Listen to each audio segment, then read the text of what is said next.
We are live. What's up, guys, and welcome to the One Up Nutrition podcast. My name is John Hilton, and I'm president and co-founder of One Up Nutrition. And I have our CEO and fellow co-founder, Vadim Mordovan, here with me. Today, we are talking about diets in 2018. Vadim, what diet has been working for you? What are you doing right now? What's up, guys? I hope everybody's doing good. Well, earlier in the year, I started, for like about 3 months, I did not diet. Just pretty much was eating freely, and I was still going to gym, 5 times a week, and doing cardio about 2 to 3 times. But was not watching my diet. Was eating about, I would say, 50% of food was coming from a good source like Whole Foods and stuff, and 50% was coming from takeouts, Dirty food. tacos, double guac, Good stuff. Couple donuts from Salty Donuts. And then I started doing intermittent fasting. You suggested it Yeah. because you were doing it for 2 years. Love it. So I took up on that, and the way I started first, my first meal was at 1 p.m. And then my last meal was at 9. So I would eat within that 8-hour window, and then I would fast for 16 hours. And that went amazing. For 2 months, it went really good. I lost 13 pounds. I was feeling good. What weight did you start at? I started at I want to start at 215, and I was at 202, I believe, when I stopped doing that. Solid, healthy weight loss, right? Yeah, there. it was definitely great. Not too drastic. I was feeling really good, but then something started happening where I would eat at 1 o'clock, and then I had a protein shake around 4 o'clock of 3:30, and then right after the office I'll go to the gym, and after about 2 months of doing intermittent fasting, I started feeling a little weak at the gym. You're losing your strength. I was losing strength and Feeling lethargic and just out of it and tired. losing strength, and it would even I was taking a pre-workout, the energy wasn't there. Yeah. So what I changed up a little bit, I moved my first meal to noon, and I realized that my body needed about 2 full good meals, and a protein shake. Get the fuel in you. Yeah. So I would eat at 12 o'clock until 8 now. So my last meal was 8 o'clock. So I eat from 12 o'clock. Then I ate at about 2:30, 3 o'clock. And then I had a protein shake right before I left the office, around 4:30. And when I got to the gym with the pre-workout, I felt amazing. Now I'm feeling amazing. I've been doing that for... Been doing it for now how many months? Let's say starting in January. We're in You're June still doing now, it? 6 months. Still doing it. The issues I'm running into right now is on the weekends, having too many frozen drinks, and I know that that's getting in the way. Especially at 400 calories each, and you're drinking 6 of them. Adds up. Adds up. In next about 2 to 3 weeks, I'm gonna cut those out, lock in, Monday through Friday, and then on Saturdays make smart choices. Take it down to tequila shots instead of the frozen drinks. Yeah, all that And, extra sugar. all that extra sugar just kills you guys. Added And you can't calories. outtrain that stuff, right? You can do everything right during the week, and you can get everything in, and then on the weekend, if you go way over your calories, Ruins you. ruins you. So I definitely have to, give it up to intermittent fasting. Yep. Definitely works. Oh, bro. I swear by it, man. I love it. It's important to know that you can adjust your times. Yep. And I've been doing it for 2.5 years now, Yeah. man. It's just done wonders for me. Honestly, from being a slave to eating every 2 hours like a bodybuilder does, which looking back on it seems ridiculous now. And I was like, oh my God, I need my anabolic window and all this crazy stuff. Really, it's not that important. Really, what important is that you eat after you train, and really, for Vadim, he eats before he trains. Just how his body works. Yep. With me, I typically will train even fasted after a what would it be, 16-hour fast? Is it 16? Yeah, 16 hours, and then 6 more hours of eating. But I feel great in the gym. My energy's there, my strength level's there, and I definitely feel like myself burning fat throughout the day. And it's nice to hit the gym right after that, and then just be able to eat all night long, and then it helps me sleep a lot. Yeah. So I'm eating carbs into the bedtime, and I'll spike my insulin levels right before bed, just go to bed like that. And I remember for years and years and years, I had the misconception that carbs were bad before bed. It's now with intermittent fasting, I can eat them whenever, or not whenever I want, but I can eat them within my window time. So really, really easier than cooking up all your meals and bringing around Tupperware and just, lugging all that crap around. It's not something I like to do, and I don't, I don't regret it. What you still eating healthy foods? You still eating whole yeah. foods? You do it throughout the window. Yeah, I'll eat like one cheat meal on the weekend, maybe some donuts or pizza or something like that. But honestly, like after dieting for so long, it's been like 17, 18 years. I've really just become accustomed to whole foods and natural foods and not really eating anything out of a box or eating any junk food or anything like that, So I've just accustomed my body and my life to it. My wife is the same way.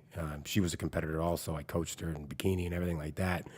And neither of us compete anymore, but we've definitely, taken that on to our life after competing. So it's definitely a bonus, and I recommend it for anyone. Keep it down to one cheat meal a week, maybe two, and don't let that turn into a cheat day. One meal, not three, not four, not five, not six, It's just one meal, and like you gotta respect that, and it's easy to just go over. Like Vadim was saying, the weekends you just wipe out the week, Yep. and it just takes one day, and you'll screw up the other 6 of that week. So, I highly recommend just sticking to one cheat meal. Do it at night.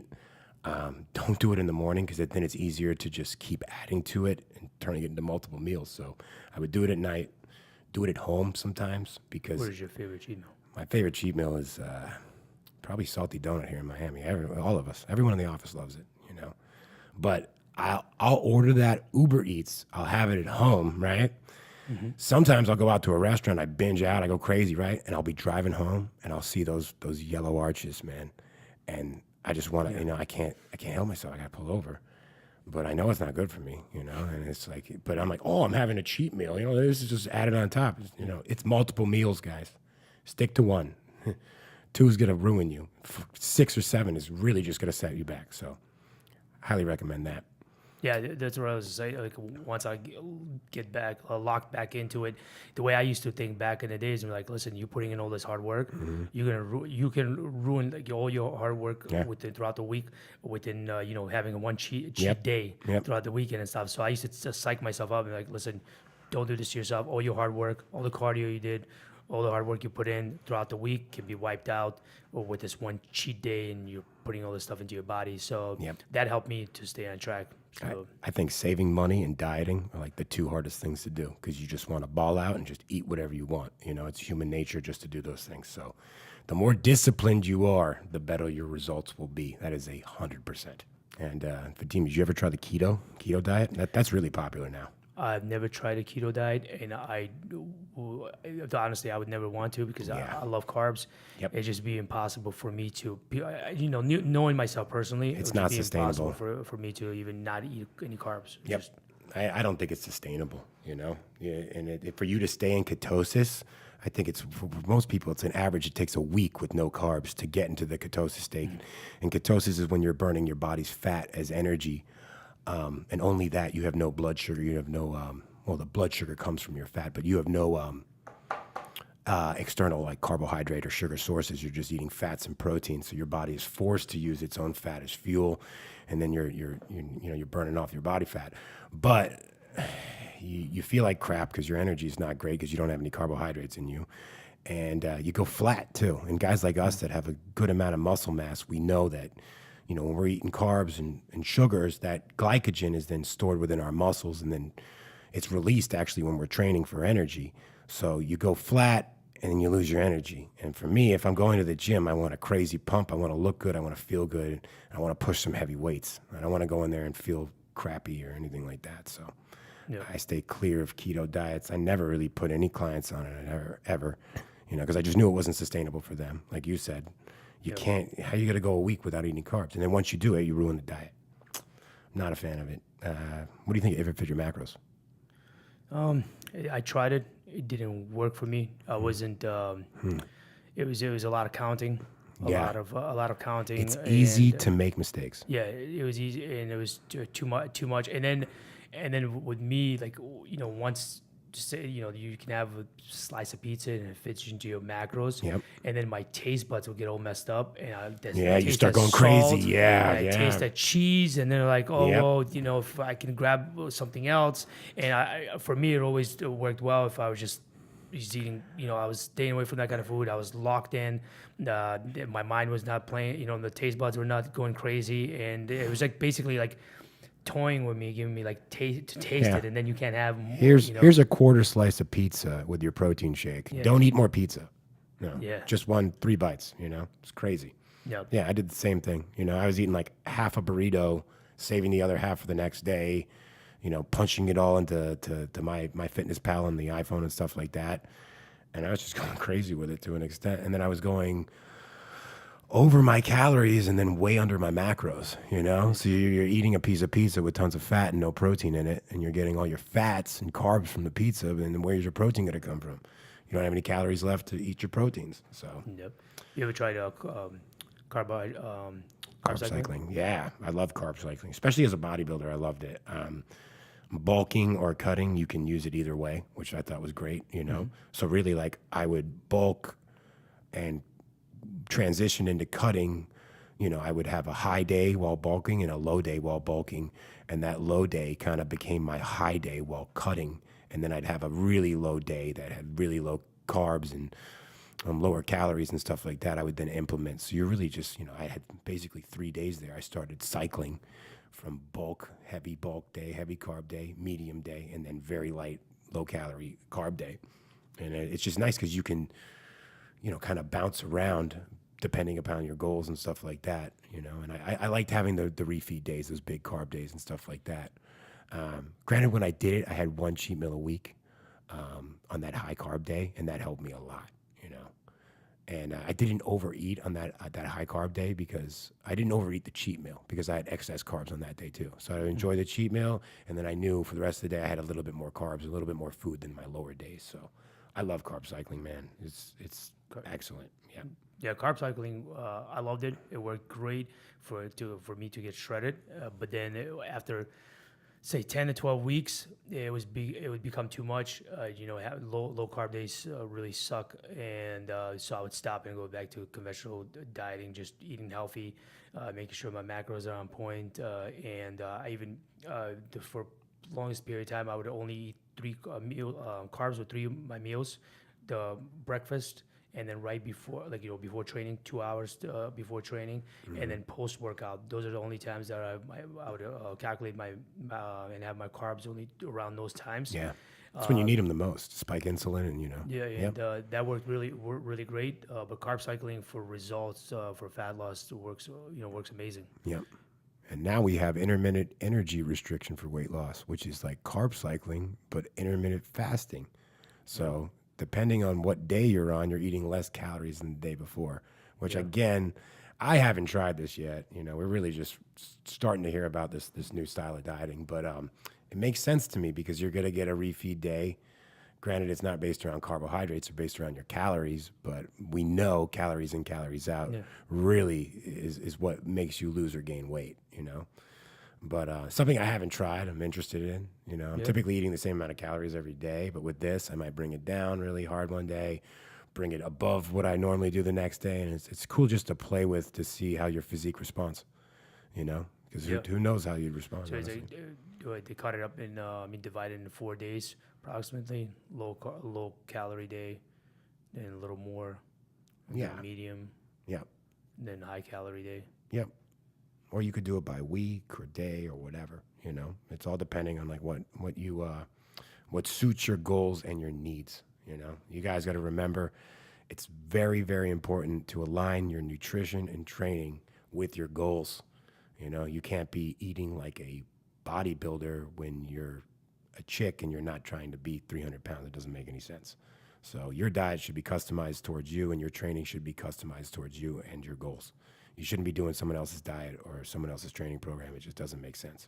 And what worked for somebody might not work for you, Yeah. or what didn't work for somebody else could work for you. So always try, give it a try, and decide for yourself. Yep. A lot of this is science, but a lot of it is trial and error also, because everyone is different. Everyone's different. We all have different genetics. Genetics play a huge role in fitness and gaining and losing weight, building muscle mass, your structure, your bone structure, and how you look and everything like that. So definitely know your genetic traits and understand how big of an impact that has on all this stuff. And we all have different lifestyles. Yes, that too. So, Yep, so very true. a lot of these diets can fit around certain lifestyles, and it would work better for a person, with certain work Yep. hours or Yep. certain schedules. Yeah, So I remember having clients and they're like construction workers, and the amount of food they were eating is like crazy compared to someone just sitting at a desk all day. You know, and it makes sense. They're burning all those calories working a job on their feet in construction, where you're just sitting behind a desk all day. You're not going to be burning up all those calories the same. So everyone is different, guys. Don't copy someone else's diet just because you think their physique's cool or whatever. It doesn't make sense. You need a customized diet. yep. Awesome, man. I'm trying to think of other diets: carb cycling, intermittent fasting, intermittent energy restriction, keto, and what else is popping right now? If Fit Your Macros, we cover that. And what else? Alex is handing me something. Primal Blueprint diet. Oh, what would this be called? The CrossFitter diet. The what is it called, man? How am I forgetting this one? Primal Blueprint. What is it called? It has a specific name. Watch this. I'm going to find it right here. I'm going to look at it right here. I'm sorry, CrossFitters. I'm leaving you guys out. CrossFit diet. It's like the paleo diet. The paleo diet, right? Yeah, exactly. So paleo. So paleo diet is just really eating whole foods. You know, they say paleo like Neanderthal, like caveman type diet. Yeah.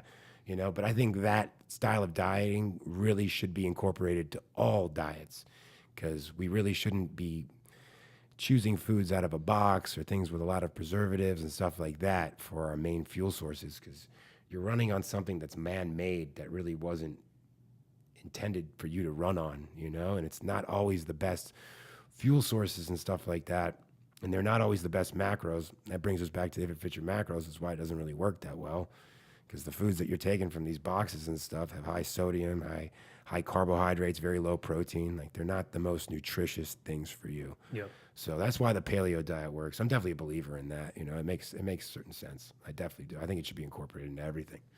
So shout out to CrossFit. I was never good at it, but I respect it. Yeah.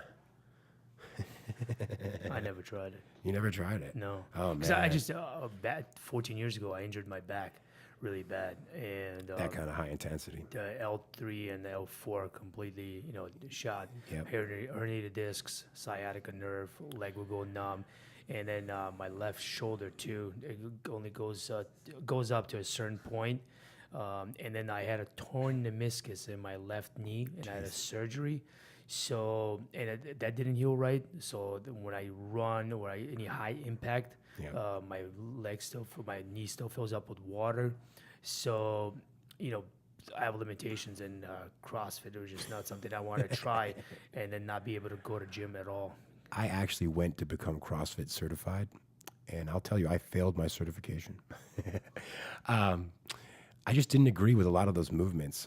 Locking your elbows out behind your ears, it just wouldn't work for me, because I was a bodybuilder. I had a lot of mass on me. I'm sitting there watching myself not being able to do that, and I'm watching like Peggy, who's a middle-aged housewife who's never locked her elbows out behind her ears before, and it just didn't make sense to me. So I failed the form test. I'm sorry, guys. I respect CrossFit though; it's hardcore. I wish I could do it, but it's just not for me. It's just not my thing. But back to diets. Paleo's cool. CrossFit's cool. I think we've really covered them all. I don't think there is a popular fitness fad diet right now that we haven't covered. So And we agree that you cannot outtrain diet, guys. a bad diet. Yep. You just can't. Yep. Impossible. Trust me, I've tried. Yep.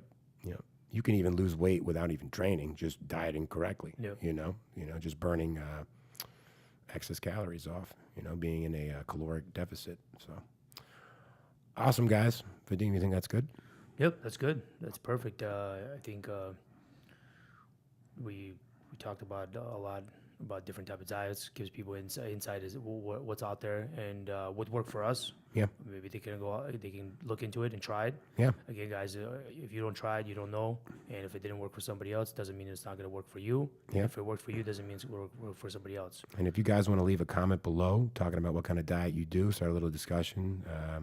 Someone will 100% answer you and answer any questions you have about fitness, diet, nutrition, supplements, anything. We're always on the clock at One Up, and we love engagement and we love interacting with social media and our customers. So looking forward to that. And until the next podcast, Vadim and I are out.